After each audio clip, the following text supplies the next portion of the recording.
Dan here for Comic Frontline, and we are interviewing Bill Mouse. Now, I've been following comics for many years and came across Bill's work in Zen Intergalactic Ninja, followed him through a number of series, and we are here now to talk to Bill and get some information on how exactly he became a comic artist and some of his influences and thoughts about comic art.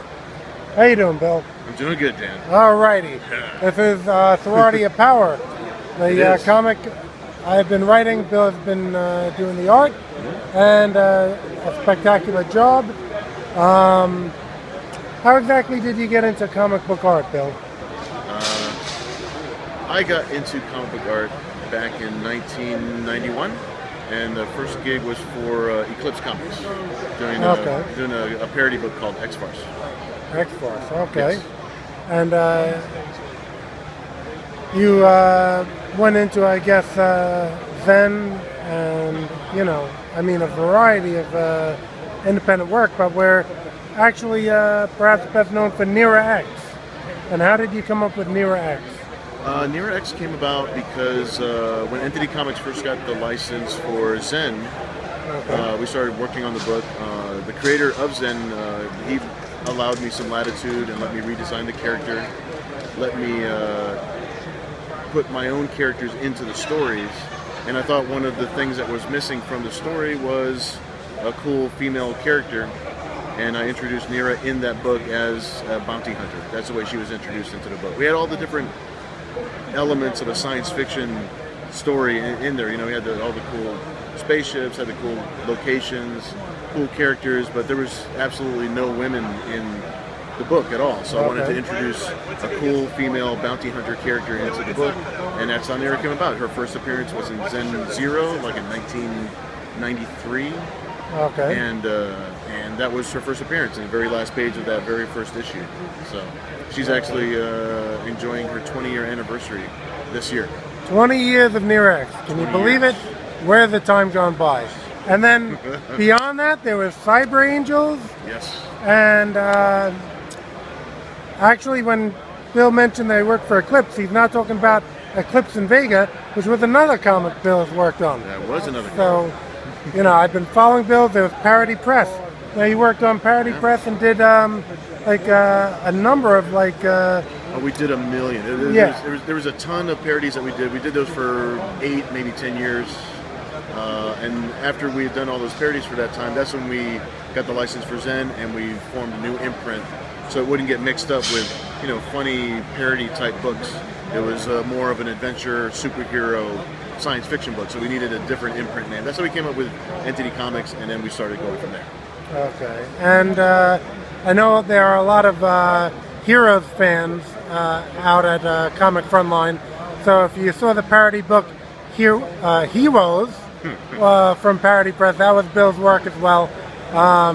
Like I said, I've been collecting Bill's work.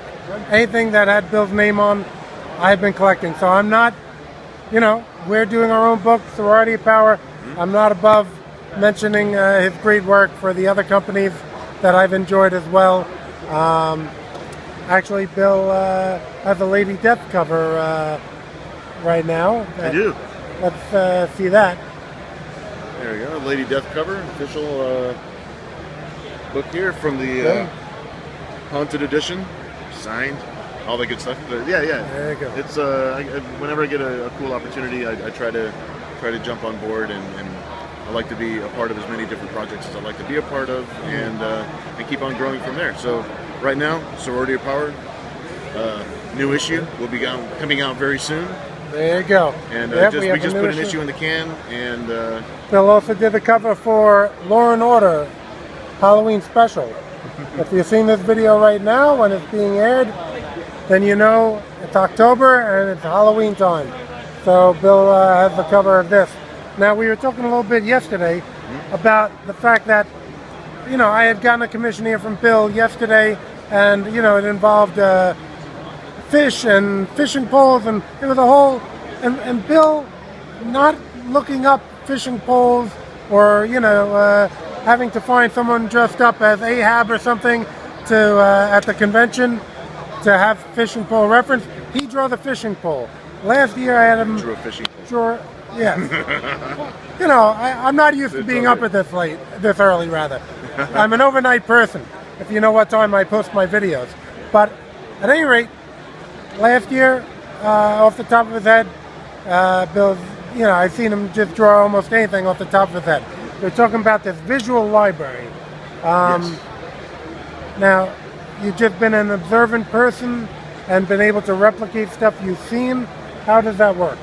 That's just something, I'm better at pictures than I am with other things. I guess like, it's hard for me to remember somebody's name, for instance, or if I write things down, just writing it down, I'm just built for pictures. That's what it is. It's that's the way. When I was a little kid, I used to go to a cool movie, Star Wars, when I was a kid, and I get home and I draw everything that I saw in the movie. That was what was fun for me to do. So that's just the way I ended up working. That's just what works naturally for me. So it wasn't like a conscious decision that this is like a method I was going to develop or something like that. It's just the way that I work, and everybody has their own different way of doing things.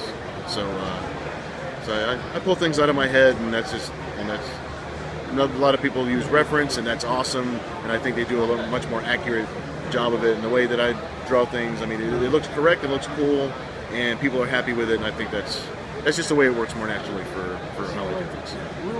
Okay. And early on, were there any particular artistic influences? No, everybody. I can name some names, but at the same time, everything that you look at, pop culture that you like, it all goes into your head, and it all gets mulched up, and it comes out the other side. Everything influences me. Everything has an effect. I see a cool technique that an artist uses, and I'm just like, wow, that's really cool that he figured that out, and I try to apply it to my stuff. My stuff will never look like somebody else's work. I try to emulate other people's artwork, but it's never with the intention of trying to copy their artwork. It's just with the intention of just trying to get better and just moving forward from there. It's something that it's constant. It never stops. So.